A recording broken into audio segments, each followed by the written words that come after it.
What is going on, everybody? Welcome to The Link. Why? Because it's Tuesday and it's 4:30, and that's what we do at this time on this day.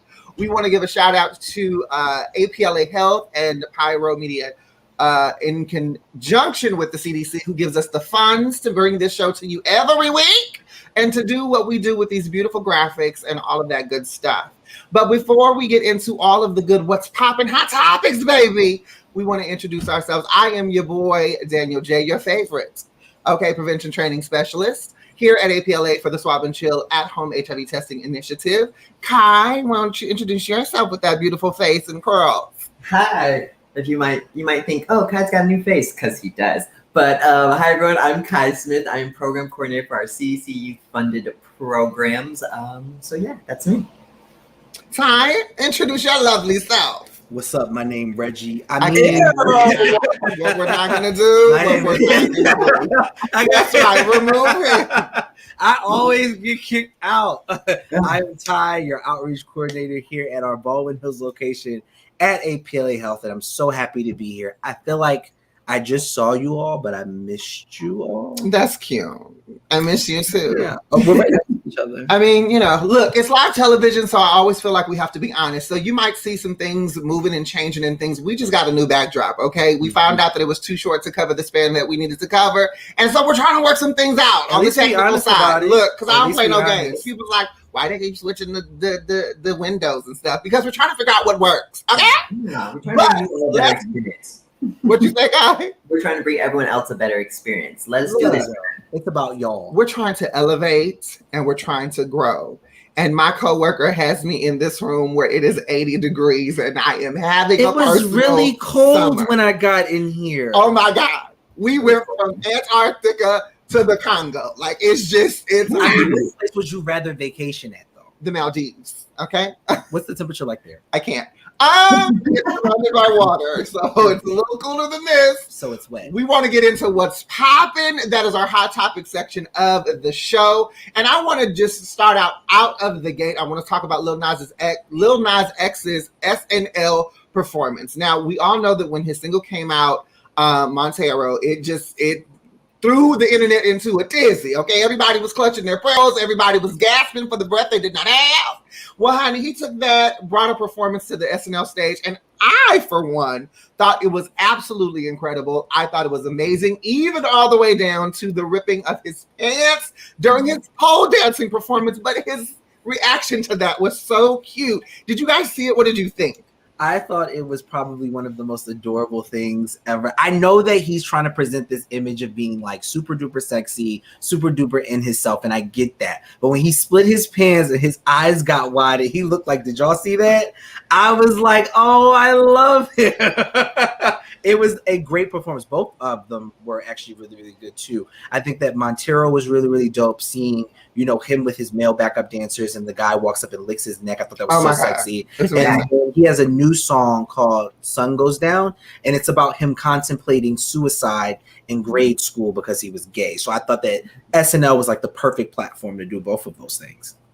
Yeah, I saw it too. I'll leave my own opinions about the dancing itself. But coming from a professional, I'm just saying, choreography dancer. I think it was great. I think that was a really, really great thing, especially on such a large platform. Social media has really blown it up. This is one of the first times we've really seen a queer Black man or a queer Black masculine person really be like that. Like, he was a pop star on stage. He got to have his sexy little backup dancers. It wasn't just him on the stage. Because, sometimes with queer Black men, especially when they are openly queer, they can only be by themselves. They can't really have, like, dancers. Yeah. And he did. And even, like, what the men were wearing with their do-rags and their little butt cutouts in the butt. I was like, this is sexy. This is queer. And this is great. And I think it was a great first step. Even, like you all said, Yai was the dancer's name who licked Lil Nas X. When I saw that, I was like, ooh, he's a little too young for me, both of them. But I was like, oh, I get it. Yeah, there was an age type of like situation that kind of went on in my mind. Like, let me look up how old this boy is. But okay, he is legal. I think he's what, 21, 22. It's a little too loud for me, but it was funny because when the pants ripped, like my immediate reaction was, I know he ain't got on no underwear. Not as tight as So, those so legs. the holding of those pants was so that he wouldn't have a Maxwell moment. Yeah. Was it Maxwell or Lenny Kravitz? That Lenny like Kravitz. Lenny Kravitz child. No, that was. So I did see what the dance. So apparently he went on Jimmy Fallon last night to show a clip of the rehearsal. So everyone in the audience got to see his rehearsal before he did it live, and it was a very quick 1-2 swing around the pole, come back, grab the mic. So we didn't miss much. It wasn't like he had this whole like breakdown of him like going to the top, flipping upside down, real P-Valley like. Although I'm sure he could. Maybe I thought he's sure a that beginner he in could. his pole work. I mean, I follow him on TikTok, so I mean, we've seen some things on the platform. So, what other things are happening in the media, happening in the world that you two would love to talk about? I know that we talked about a few things pre-show. What do y'all got for the I what's want to happening? take Kai's. Thank you, Kai. The Billboard Awards. It came on Sunday. Drake was honored as the artist of the decade, which ultimately, whether you like him or not, makes sense because he drops the consistent number ones. And then also there were performances. There was a live audience again for it to be shot at Staples Center here in LA. But what I did notice was there was a movement after the Billboard Awards for Miss Victoria Monet. There was a report came out or something came out where it was like she wasn't even invited to the Billboard stage. And I know Miss Monet just gave birth. I know she's working on her next album. But Miss Monet has really dropped some music that Billboard has really attained to, whether she's dropped it, written it, whatever the case may be. She's responsible for a lot of the number one hits that we have from Miss Ariana Grande. Say it again. Basically all of Ariana Grande's album. All of Ariana Grande's music. She's also written some things with Timbaland that's been sold to certain artists. She's written for Jennifer Hudson. So we have like these accolades under her belt, but she wasn't even invited to the Grammys. What do y'all think about that? I think for me, the frustration is it's one thing to not invite an artist. And it's like, okay, weird, but I get it. But then some of the people they did invite were some of these like social influencer TikTok people who have no connection to music at all. So why are you invited to the Billboard Music Awards when you've never even like given something out or nothing? Is TikTok the new Billboard? Because I don't even know how to work TikTok. So to tell me that I have to drop my music on TikTok for me to go number one, I'm already shooting myself in the foot. Well, I think we're in a time now where, you know, influential people are what's hot, you know, and they're what's hot in a myriad of different ways. I haven't watched a music award show in years, regardless of what it is, whether it be the Billboards, the Grammys, you know, the BET, like, because when I was younger and I watched these shows, it was an experience of actual music. And now I feel like it's really just a, you know, who's your favorite, you know, who's popular, who's in the popular crowd, who do we want to, you know, spotlight, who's in the popular crowd. It's a photo op. And so I think that it sucks that certain people, certain artists don't get invited to these award shows, don't get asked to perform, who really have great music that is circulating, you know, the circuits. But I also can see it from a production standpoint. It's like, who's exciting and who's going to make the most buzz? Who's going to get us the most viewers? You know what I'm saying? Yeah, I get that. And I guess, like, I completely understand. I think for me, the issue was more so it's an invite. Even if she couldn't go, like, y'all could have sent her an invite. And I know with the Billboard Music Awards, it's a little different because it's about what's, like, selling. It's not so much about, like, the music and art. It's about what has sold. But for me, I was just like, that's a little... I mean, well, if we think about it too, if we just talk number-wise, all three of her singles from Jaguar charted in the top 10. So I think that it's interesting that she wouldn't get the accolades from that to propel her to the Billboard stage. And then we see The Weeknd, you know, take home 10 Billboard Awards because the Grammys snubbed him. But The Weeknd had a very, very good year. I mean, all of his songs from that album were super duper catchy. They're in-car commercials. Like when you hear it, you're like, oh, this is The Weeknd. I liked The Weeknd back when he first came out, when he was singing about drugs and other stuff. But this new poppy Weeknd, it's interesting. You know, he got his teeth done, which I think look amazing. So, you know, why not? Give him 10 Grammys. I'm sorry, he didn't get those. Give him 10 Billboard Awards. But now that you talk about that, some people feel like he got so many Billboard Awards because he did not get a Grammy, because he cried about not getting a Grammy. He was going to get those anyway. Those three songs that he had, they played them so much. Save Your Tears, Blinding Lights, Heartless. We've been hearing them for more than a year now. Yeah, I listen to the radio and stuff, Oh, so I I know don't. these things. No. Put me on the Whitney Houston Pandora station. I'm good. I'm just saying, You know what? Kai, come Blinding lights might actually come on during that shuffle, so be careful. Probably What will. I have to give a shout out to Miss Lettucey because she was everything that I needed as I caught up on my Pose episodes, and her singing in that church. She was everything that I did not know I needed in that moment. I'm 2 episodes behind. I'm gonna need you to catch up. But I do want to switch gears just a little bit to a little bit more serious topic. This week this past weekend, this past weekend, or is it today? It's today. It's today. Today is the 1-year anniversary of the murder of George Floyd. And so it has been ringing through all of social media, been ringing through I know my timelines. I've seen all kinds of tributes. And I wanted to spend a little moment just kind of reflecting on that specific death. I mean, as we know that death, it caused a lot of commotion in the world, not just here in America, but literally across the world, different countries, different nations. And as we look back and see that it's only been a year, what are some feelings that you guys are feeling, or what are your thoughts about everything that has occurred within the last year concerning George Floyd? I think that so a heavy question. It feels like it's been longer than that. I think that it doesn't feel like it happened yesterday. It doesn't feel like it happened last week. It feels like it's been longer than that. And I don't know if that's a good thing or a bad thing. I think that us as people of color are kind of getting to the point where, the news is traumatic enough. And George Floyd is a name that we're never going to forget, amongst many names on the list that we're never going to forget. But it feels longer than that. And it feels like I'm not satisfied with what the outcome was. I mean, I get it. I can't even think of the officer's name at this point. He went to jail. He's going to jail. He got, convicted of all 3 charges, but it doesn't stop this from happening again. It doesn't stop the fact that, when George Floyd's name was becoming a household name, Breonna Taylor's murder was still unjustified and still went without repercussion.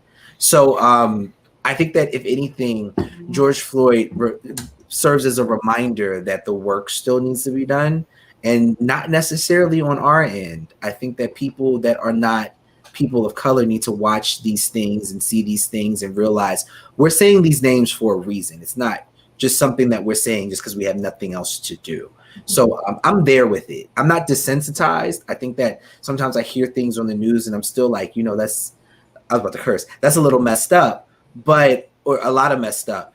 But I do think that we need to move past the hashtag phase. I think the hashtag phase is done. Now there needs to be action. Kai, what about you? What are your thoughts and feelings? Yeah, so like Ty, this feels like when I found out that recognized that today has been the 1-year anniversary, it almost felt like it's only been a year. It feels like this has been something that really, and it could just be because we've heard these stories before, so maybe not everyone else in the world has heard it, but we know these stories growing up as people of color, as Black people, having Black family members. And then especially because of COVID, we were home from start to finish, basically almost for this. For me, the way I'm feeling right now is I'm a little disappointed. And I mean, we all knew this was going to happen. Other big corporate organizations who use George Floyd's name to kind of show that they were anti-racist, silent, right? And then also for me, it's also a little disheartening to see kind of some of the way people are framing it and making George Floyd out to be a martyr. And I think it's not a bad thing, but we need to recognize what a martyr is. A martyr is someone who willingly gives up their life. George Floyd is not a martyr because he didn't want to die.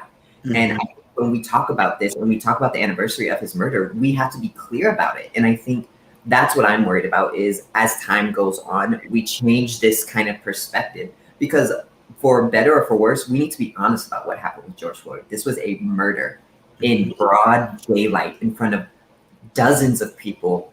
And this man did not want to die. So calling him a martyr is a disjustice to kind of the entire situation, to George Floyd.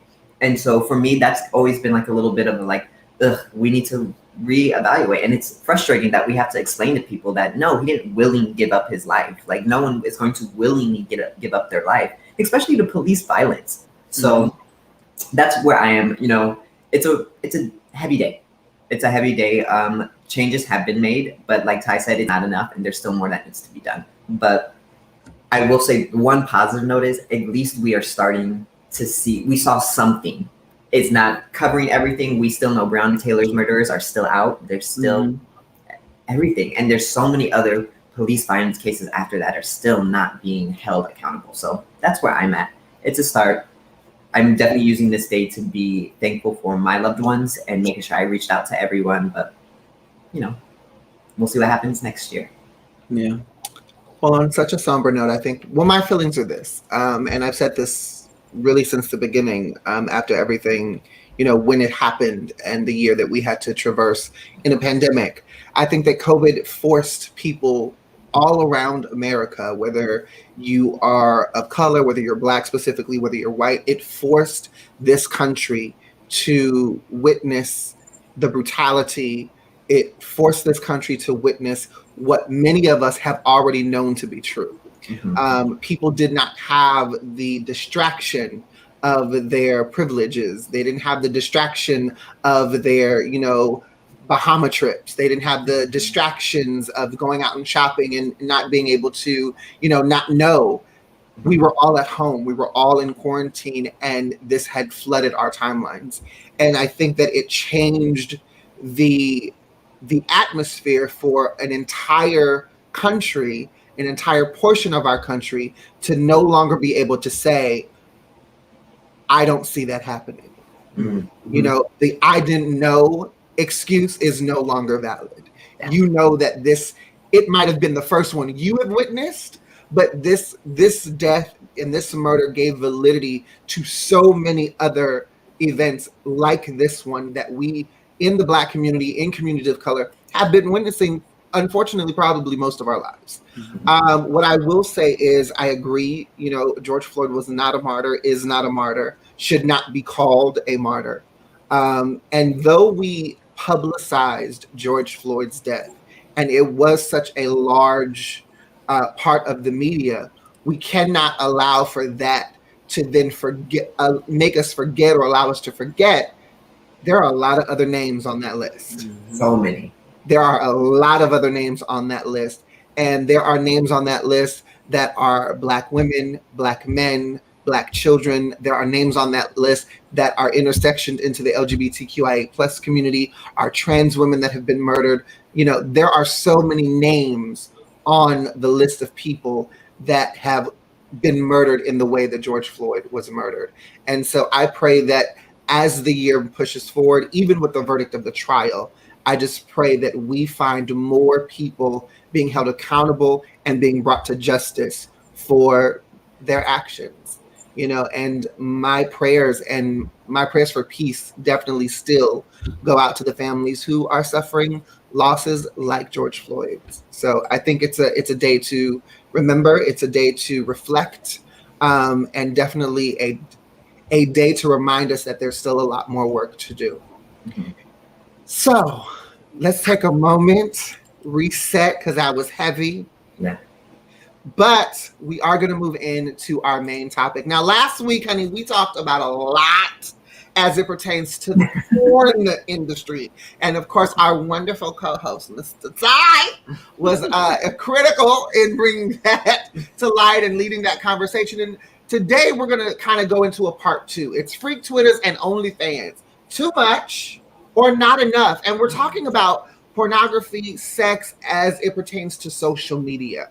Okay, and one of the things that I want to talk about is how much sexual content do you prefer on your social media? I know that everything that we see has been sexualized. Sex is just out there. I mean, you know, you can say things on television now that you just couldn't say just 10 years ago. You can show things on television that you couldn't show just 10 years ago. So that's my question to the both of you, whichever one who wants to go. Like, how much do you want to see in your media, being that sex is so easily accessible? You want me to go first? Yeah, Kai. Okay. So I don't mind. What about that look, Ty? What's that look? I don't mind it. I don't think, for me, I hate saying this, I'm super sex positive, but for me, I don't mind it. I think where for me the issue is I can't, because of the way, you know, our society is set up right now, I can't just open up my social media, like my Twitter. I can't open that in public because I know not everyone's looking to see what is going to happen on my Twitter. But for me, I don't mind it. I think there's so many different ways to, it doesn't have to be just like straight up penetration porn. Even like some of these pictures, like I know I'm one, like I love a nice little sexy photo shoot, put me in some lingerie, make me look cute. 5 years ago, I wouldn't have done that because I'm like, oh my God, this is too racy. I can't do this. What? But now I'm like, yes, let me show it, because there's a comfort, and there's, I think, too, working in this business industry, not even industry, in this field, sex, if we don't normalize it, is always going to be a topic. So then when we need to get serious about it with sexual health, we can't, because we can't even talk about the fun stuff. We can't talk and be open about the fun stuff. How can we talk about the things that aren't as exciting? So never enough. Never too much, never too much. Come on, Luther. Come on, bring us with the Luther. Ty, what do you feel? Do you feel, how much sexual content do you want and or need on your social media? I want all of it. Of course you do. Of course you do. I love where we are now with people being as sexually open and as sexually liberating with their posts. My Instagram is full of butts. My Twitter is full of porn. I just think ultimately, like, it's not a bad thing. Like, it's not, I get censorship and I get, you know, parental controls and stuff like that. But as an adult, like, for me, it's not overwhelming. I've had conversations with people where it's like, you know, oh, there's too much sex. Everything is sex, you know, driven. And I'll tell you from experience, because I do music similar to Daniel. It's not similar to Daniel's, but just like Daniel does. And I can't sell a single without showing some booty. So it's kind of like, you know, I get what it is. I understand. And like, I don't mind taking this little thong pic and posting it before I promote a single. But it's like, you know, people, I can't do that. Well, people want to see something that is like, you know, for some of us, people want to see something that's like visually stimulating when they don't expect something from you. Daniel is a raw talent. So if Daniel's not out there shaking it in the G-string, that single's still going to sell. I'm just rapping because that's what all the IG boys do. And it's like, you know, I got to show a little thigh before I put a song out. But to answer your question, I'm all for it. See, okay, so I am not a prude by far. No, okay, and I pause. So, get it together. She absolutely. So I'm not a prude by far. My Twitter has increasingly gotten more sexual because of the people that I follow. Okay, and I follow them because primarily they are people of color. They are, you know, Black men and women, brown men and women that I just, you know, I want to support what they do. If they're doing it and they're being safe about it and they're being conscious about it and they're making money, I want to support that. But I also feel like I don't need you to repost the same scene 20 different times on my Twitter. I agree. You know what I'm saying? I agree. Like, I love you, Yardie, but boo, the same one. You know, Fat Rabbit Killer, the same one. That's Fat Rabbit Killer. Marketing. Child, I have to take off the notification because I was just like, yeah, no, I can't. This is too much. But would you agree with Kai that, you know, with it being so dominant in entertainment and at our leisure, it is creating a concept that talking about this, like the platform that we're on right now and having this conversation, is making it a lot easier and less taboo? I can't really say that, and here's why. I feel like with every topic when it comes to sex, I think that there are tiers. And we're still in a tier where sex for men, regardless of orientation or sexual identity, it's much more acceptable. So we have a lot of men showing their penises all over our timeline. We're cool with that. But as women do it, then there's this issue. If a trans person does it, there's this issue.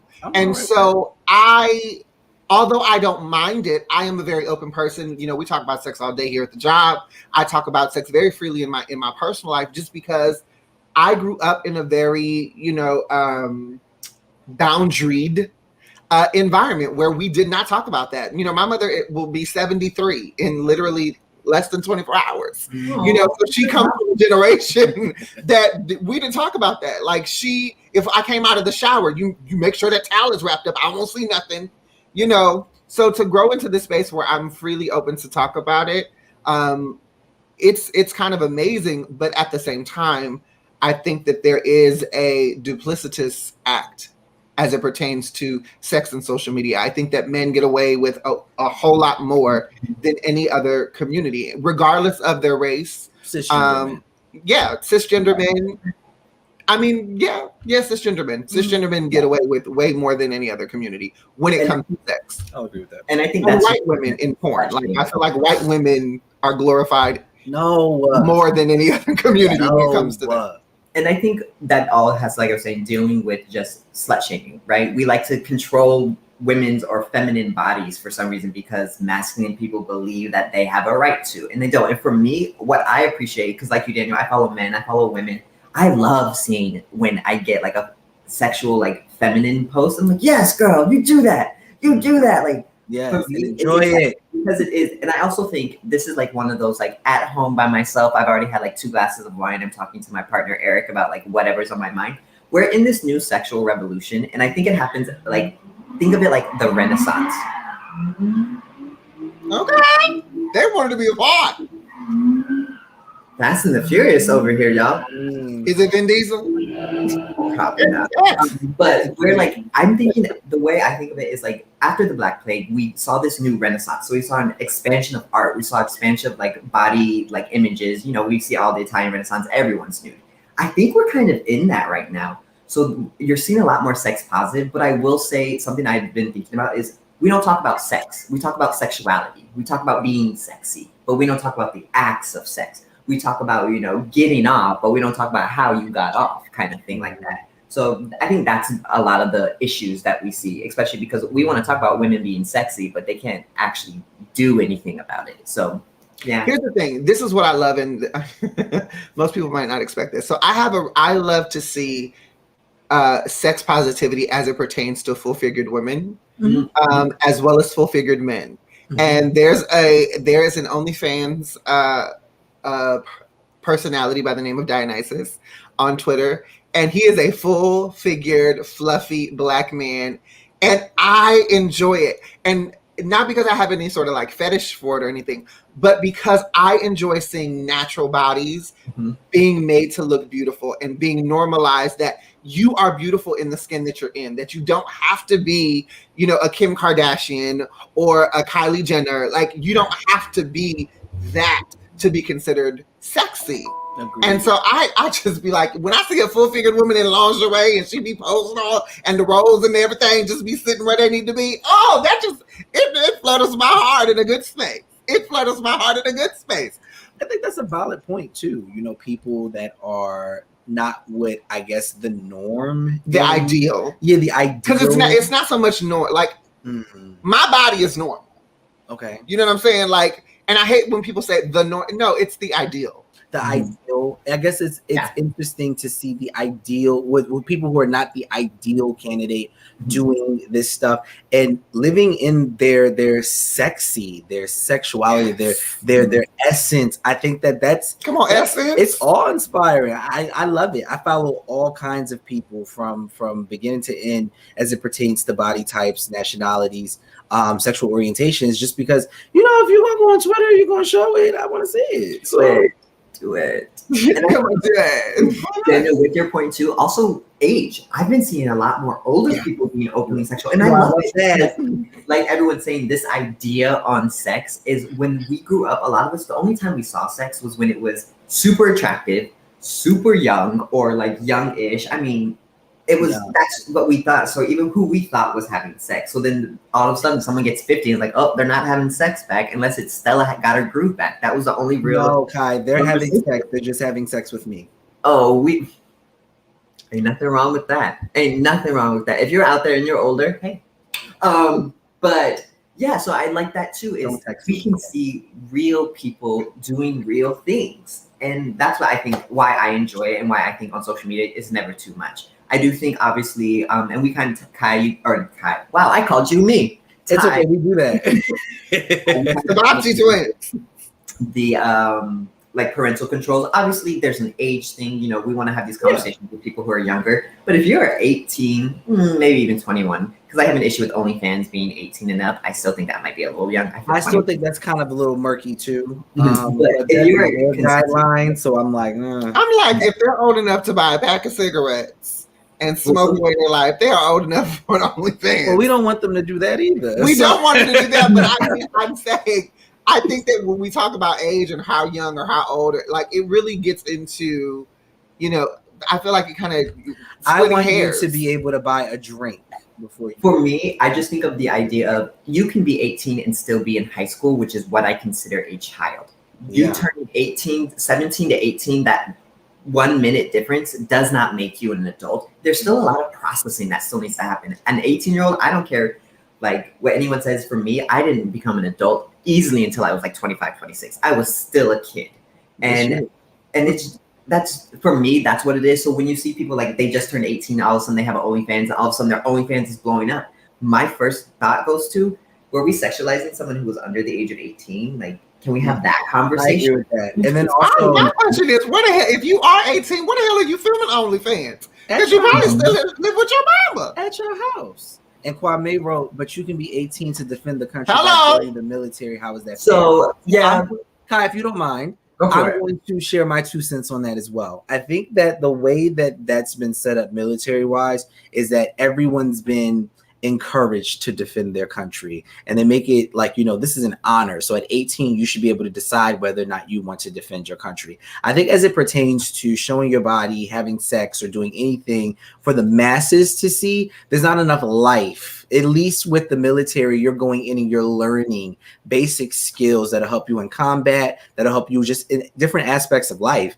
With porn or posting, having an OnlyFans and doing things on OnlyFans, you're not really learning anything in that moment. But the fact that, at this time at 18, I want to do and post X, Y, and Z. It's not enough life for you to make that decision that's ultimately going to affect the rest of your life, regardless of how this sexual renaissance that we're in goes. I mean, the military is just a little bit different as to what it provides you mentally during their training. There's no training for OnlyFans. You sign up and then that's it. Believe me, I know. Yeah. And also I think because we with 18-year-olds, we always get the barely legal. That's not attractive. Yeah, I skip over those. I don't want anything that's barely legal. Like, no. You're flirting around with that. I'm like, okay, there's something. This feels uncomfortable. It's a fetish. It's a fetish that people look. It generates, actually, if you look at it, it generates a lot of money because there are a lot of people that secretly fetishize children. There are a lot of people that secretly fetishize teenagers. Kai's whole face. It's the truth. Am I lying? No, because people have definitely hit on me because they're like, how old are you? Like 18, 17? So they put it on you, right? Yeah, exactly. I've had people message me on social media asking me to lie about my age to fill their sexual fantasy. I'm like, blocked. Well, first of all, if you have a sexual fantasy about having anybody under any legal age, that's a pedophile to me. Period. Point blank. Like I can't. There's nothing about a kid.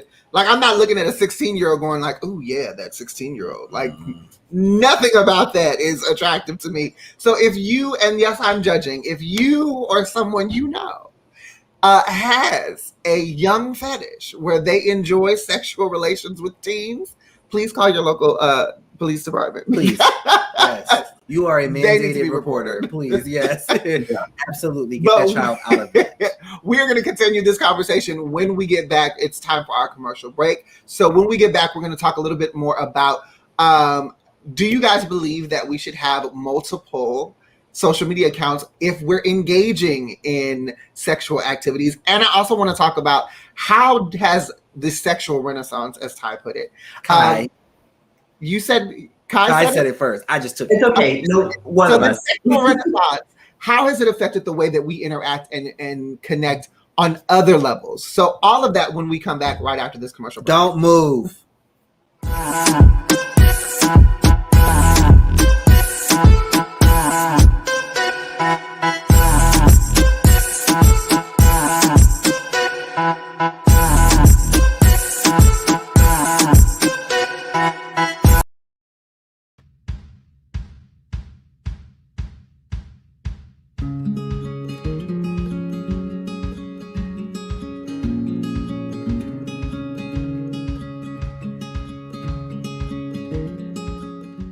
Hey guys, Ty here from APLA Health, and I got some good news for you.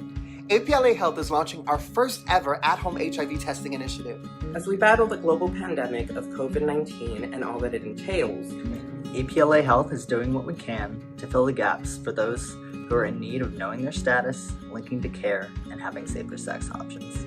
The initiative, officially known as Swab and Chill, will be our virtual hub for those seeking to take an HIV test, receive HIV kits, link into medical care for those who are HIV positive, while also having access to several other programs and services that specialize in harm reduction for HIV infection. Such services include PrEP and PEP information, as well as substance abuse services. Our goal with Swab and Chill is to make HIV testing easily accessible and easy to use within the comfort of your own home.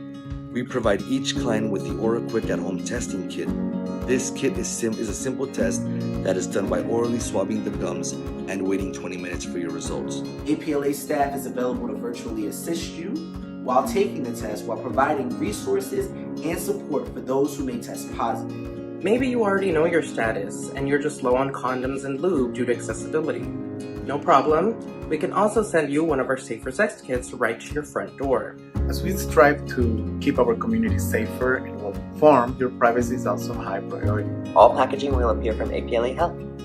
Our over-the-phone assessments are quick, easy, and secure, so you can feel safe in sharing your results with us and asking any questions that you may have.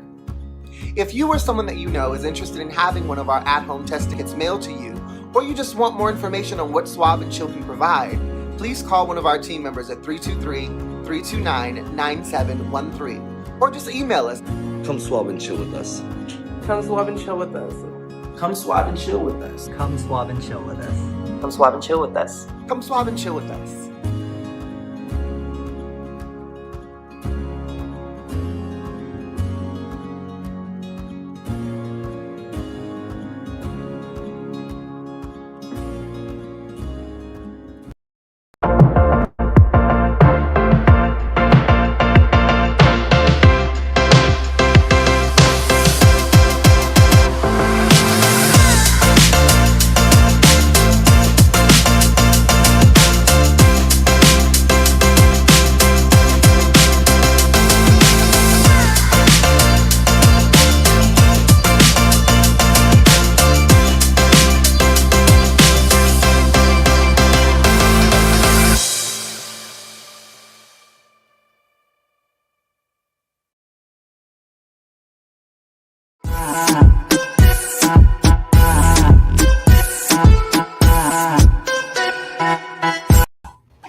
Welcome back. Yes, for all of the wonderful graphics, you are here on the link with your favorite people, Kai, Ty, and myself, Daniel J. And we're talking about freak Twitters and OnlyFans. Honey, is it too much or is it not enough? And I want to get into part 2 of the conversation. And I want to kick this off. In our last segment, we kind of finished with, how much of it do we want on our social media? We went into a little bit of a conversation regarding, how young should or old should you be before you start engaging in things like OnlyFans. But I want to ask the question in regards to the accounts. Like, I know people who have like their family PG account, and then they have the freak Twitter. They have the sneaky link. I don't have the wherewithal to manage that many social media. So I tend to take on the feeling like whatever I do on my social media is what the hell I want to do. And if you don't like it, you can leave. But have y'all had multiple accounts? What do you think about that? Like, could you do it? Do you do it? Have you done it? So I saw Kai looking like so no, I've never attempted to have the double accounts. I know that. Okay, so when you post a specific kind of content, the first thing that you are going to think, or at least the first thing that I thought was, what if my mom sees this? What if my grandmother sees this, right? What if my brother sees this? And I eliminated that by blocking them. So it was kind of like, I don't really have to do much to maintain this. I think that, I know people that have like, your standard Twitter and then your freak Twitter. And then like, I know people that have like your standard Instagram and then your freak Instagram. The thing is, people always find them. regardless of whether you posted your own picture or not, regardless of whether you're making, anonymous tweets, at some point, somebody is going to find out who you are and other people are going to find out who you are. It just never fails. Even when you make a connection on Twitter, it's kind of like, oh, well, who are you really? You show that picture and then it shows up later somewhere else, whether it be like Tumblr, Twitter, no matter what, you will always get comfortable with the community that's on Twitter and then wind up being brought up later as it pertains to your free Twitter. So I don't do it. I don't separate the two. My mom's blocked on everything. And she knows that she is. Hey mom, I know she's probably watching. Hey mom, so she knows that she is, but this is a conversation that me and her had together. I was like, hey, because she's like, I want to follow you on Instagram. And I was like, no, you don't. And she was like, yeah, I do. Your brother follows you on Instagram. I want to see the Mother's Day post that you did for me. So I screenshotted the Mother's Day post and I sent it to her. And she's like, well, I can't locate your Instagram. I'm looking up that name because you're blocked. So you don't need to see these. See, my mama is not getting on Twitter or Instagram. Like, it's a tussle just trying to get her to learn FaceTime on the new that must be nice because MacBook Air she just Tanisha purchased are 15 years apart, so she's all about the Instagram. See, I can't do the double account thing. Like, I really can't. Although I'm very, like, specifically on Twitter because, like I said, Twitter got that little feature where you can look at people's likes and replies. So I have to be very cautious about what I like sometimes because I'm like, oh, Jesus, if certain people in my following see that I'm liking certain things, I might have to hear about this, that, and the other. And I don't be really feeling like that. Girl. But Kai, what about you? Have you done double account? Could you do a double account? Is it just not for you? They just gonna get what they get? So I'm lucky in that I don't have a large social media following. So what I do, 5 people are gonna see. So I'm okay with that. I've thought about doing like a different like Instagram or a different like Twitter just to like separate it because there are some times where I get on Twitter, I'm like, I just want to look at art. I just want to look at anime. And all I'm getting is like dick ass and like just all of that. So, like, this isn't why I came here today. In that order. In that order. And it's usually like at the same time. It's the same video 5 times. So I get it. For me, where I think what happened is you see people who accidentally post things on their normal Twitter that wasn't made for their normal Twitter. And I'm not trying to have that. I'm on like 4 different accounts for work. I don't want to be scrolling through trying to go into my private Instagram. And next thing you know, boom, it's on the Healthy Him page. I don't need that. I like my job. But for someone else, I get it, especially for people who are trying to, express themselves like sexually, but then they are, a teacher. Because I remember one time when I was a teacher, I did get in trouble about my social media presence being overtly sexual because I had a picture without a shirt on. I was like, I don't have a shirt on. That's not sexual, but things like that happen. I've seen like someone that I follow, because I follow like both of their Twitters. I follow their design Twitter for like their clothes, and then their personal like Twitter where their OnlyFans is, and it's night and day. So sometimes I get that. If you're trying to sell a product that isn't sex, maybe the sex might not help. And you might be afraid to scare people away. Not for me. I don't have the following, so I don't have to worry about it. So if you have the following, I don't care. Okay. Well, let's be honest. Your following is borderline that. Like, they're looking at your social media because you borderline have that content. But also, like, what I do in my professional life kind of falls into that. So it kind of all just goes hand in hand. Like, when people see the sexy images, the sexy persona, it's like I can still talk to you about safe sex and protecting yourself. So I found a way to kind of tie those things into each other. But Daniel's absolutely correct. That is the audience that follows me. Well, I know the answer for Kai already, but I'm going to ask it anyway because I want to discuss this topic.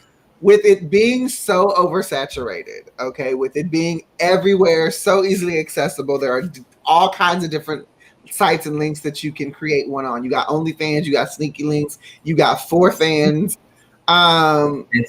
Would you consider creating an OnlyFans account? And if you have created one, what was the reason behind it? Kai, let's start with you. Please. So I would totally create an OnlyFans account, but some things have to happen beforehand. For me, also, I just know that's hard, and I wouldn't give good quality content because after like the second video, I'm like, ugh, I don't want to do this anymore. I can't commit to that. Y'all want more? You got one. Yeah. Like, pay me. I give you one video. Give me money. So I don't think my business model would work.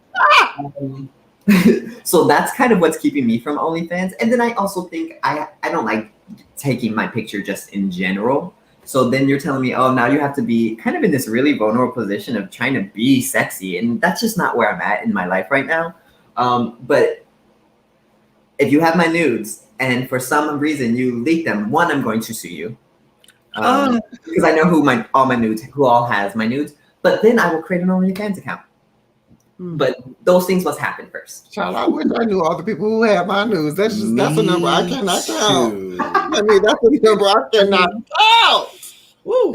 Oh my goodness. And someone actually just tried to like threaten me with revenge porn. I was like, really?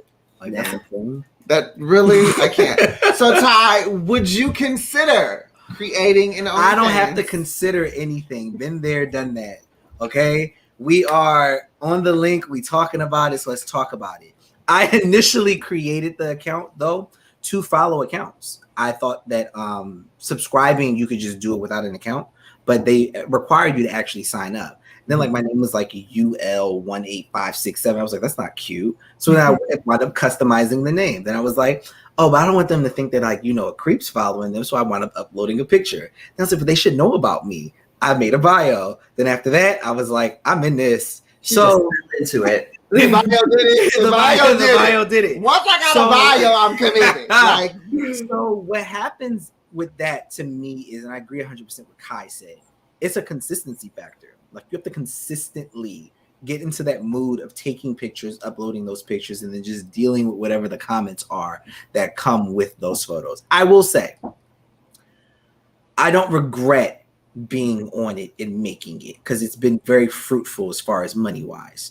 But I am very strategic at what I do on it. You will never see me have sex. There's never, a partner in those videos or whatever the case may be. Because I think that some things should remain intimate. But I'm cool with being open about it because ultimately at the end of the day, there's no reason to be like, icky, or like iffy, like, oh my God, yeah, I did that once. And oh my God, like, I'm cool with it because like my Instagram is like Daniel said, border that. So at least let me get paid from it, Okay, so here's the thing. I would consider doing an OnlyFans. Do you have one? I do not. Oh, okay. That's surprising for you.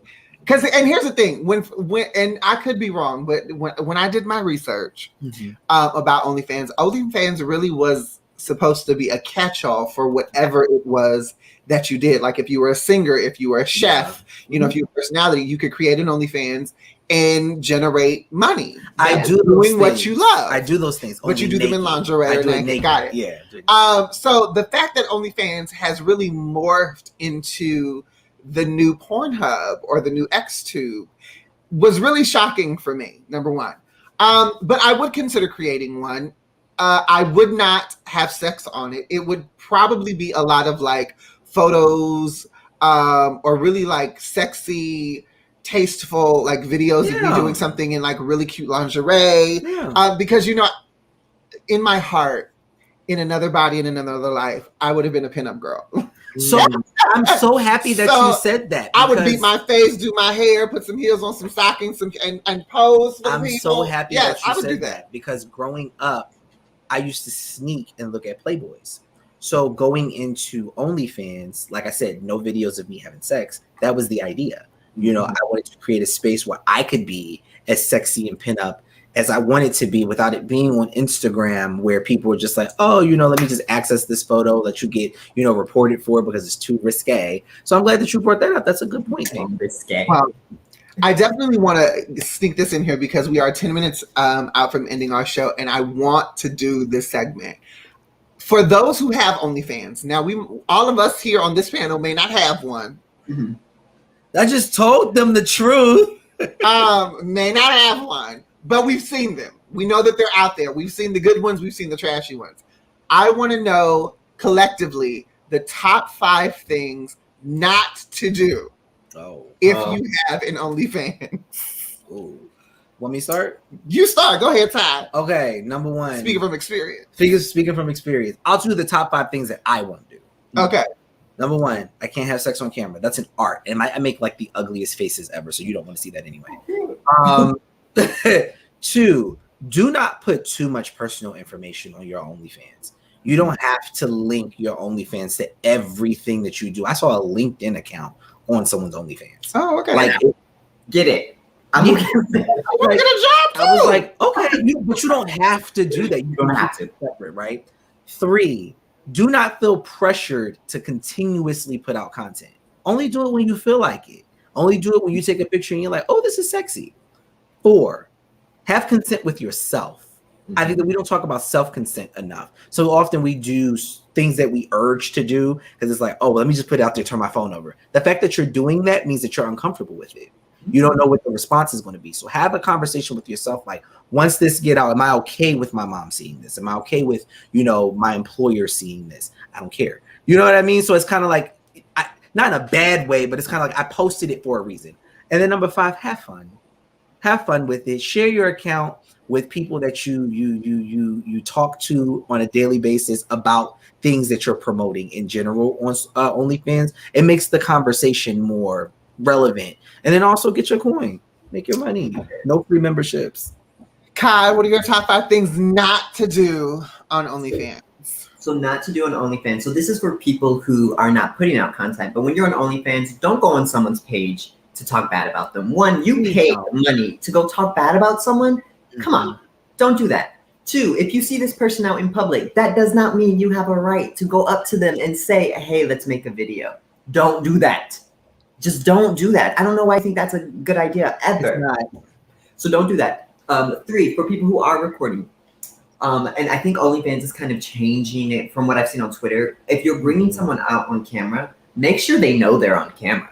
Like, make sure they're aware that this is going, because sometimes people are like, oh, this is an old video from blah, blah, blah time frame. And I'm like, does that person in that video know that they're on your OnlyFans now? And make sure everybody's of legal age in that video. That part. And that goes to, like, because I know a lot of times with OnlyFans, we like to create fantasy with porns. And this might be a me thing.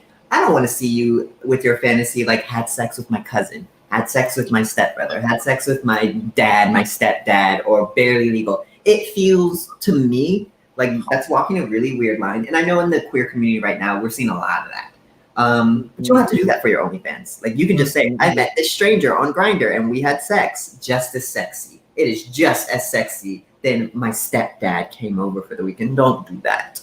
Yeah, no. So yeah, that was like 5.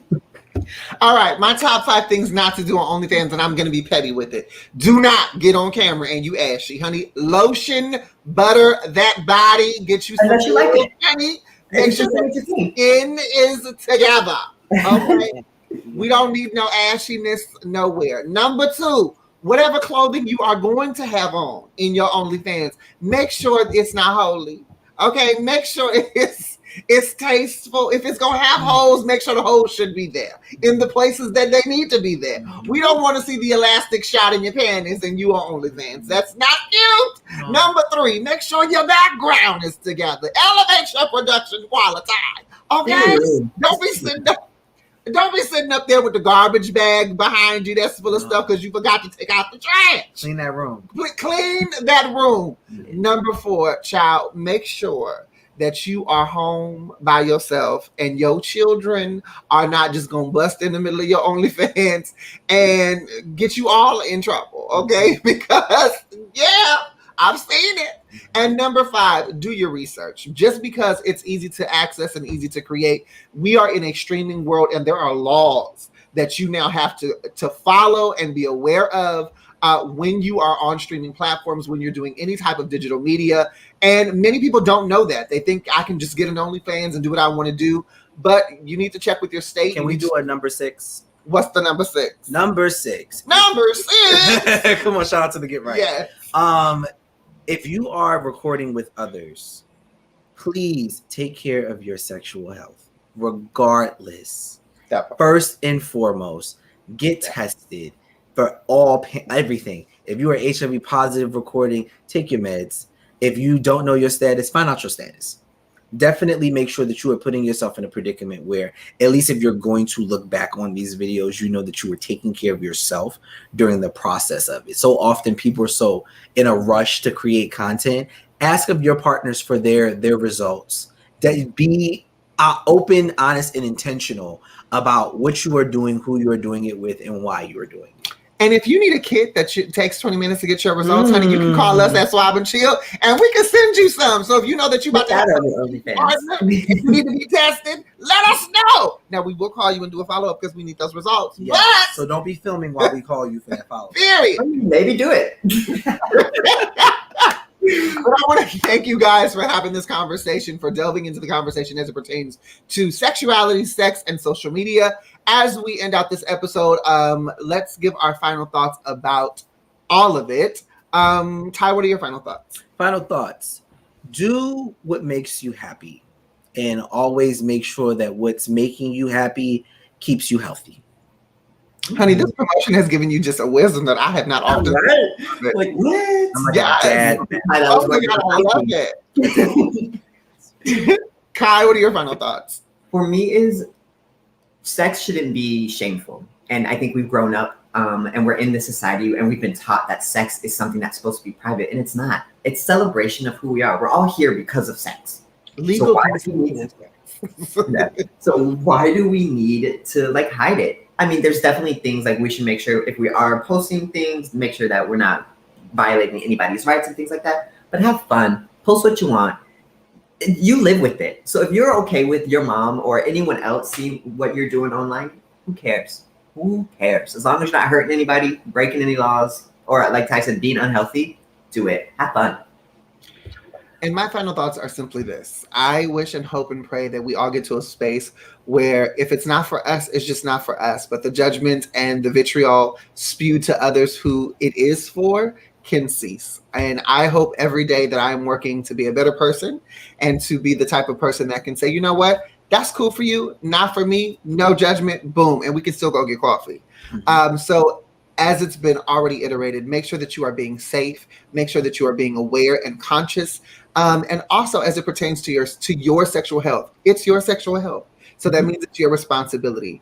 Don't entrust your sexual health to somebody else if you're not going to entrust it with yourself. So know yourself, take care of yourself, and be healthy. With that, we will be back next Tuesday at 4:30 for another episode of The Link.